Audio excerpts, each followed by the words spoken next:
মানুষ পাবেন না তো এখন।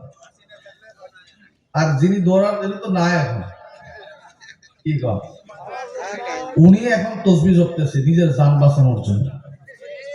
যারা এগুলো বললে মুখ বন্ধ করার চিন্তা করতো, এখন তারা নাই। শোনো, কান পেতে খুলে রাখো, মনোযোগ সহকারে শোনো।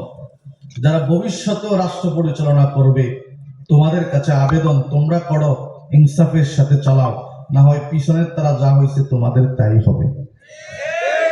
কি বলেন, ঠিক না বেটি? পিছনের তারা যে ভুল করছে, তোমরা যদি ভুল করো তোমাদের একই অবস্থা হবে। আল্লাহ আমাদেরকে কবুল করুক, বলেন আমিন। আচ্ছা, নবীজি যে বললেন আরশের নিচে ছায়া দিবেন, এক নাম্বার কে জানি? ইনসাফওয়ালা, ন্যায়পরায়ণ। এই কথাটা এখান থেকে আসলো না কেন? আপনারা মনোযোগ আছে তো ভাই? বলেন আল্লাহ পাক 7 শ্রেণীর মানুষদেরকে আরশের নিচে জায়গা দিবেন। এর মধ্যে এক নাম্বার হলো ইনসাফওয়ালা, এক নাম্বার হলো। 2 নাম্বার নবী বলেন ওয়াশাবুন নাশা ফি ইবাদাতিল্লাহ,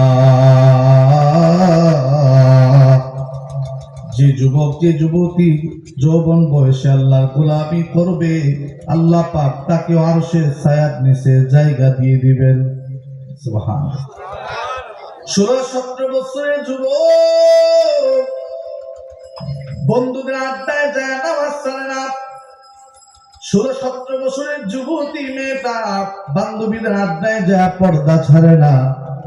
যে যুবকটা অন্যান্য বন্ধু বান্ধবের সাথে যায় ইয়াবা ট্যাবলেট খাইতো, গাঞ্জা মদ নেশা করতো, ওই যুবকটা বলে না আমি আল্লাহর গোলামি করব, আল্লাহর কদমে সাজদা দিব। যে মেয়েটা অন্যান্য বান্ধবীদের সাথে বেপরদা চলে না, রাস্তায় খিলখিলায় হাসে না, বাপ মার মুখে চুলকানি লাগায় না, আল্লাহ বলবেন যে যুবক যে যুবতী দুনিয়ার জমিনে যৌবন বয়সে ইবাদত করছো, আজকে আর আমি আল্লাহ আরশের নিচে ছায়ার জায়গা দেওয়ার ব্যবস্থা করে দিলাম।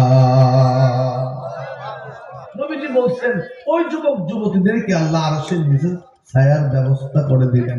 একটা কিতাব আছে সহিহুল জামে, এই কিতাবের 3-3-5-5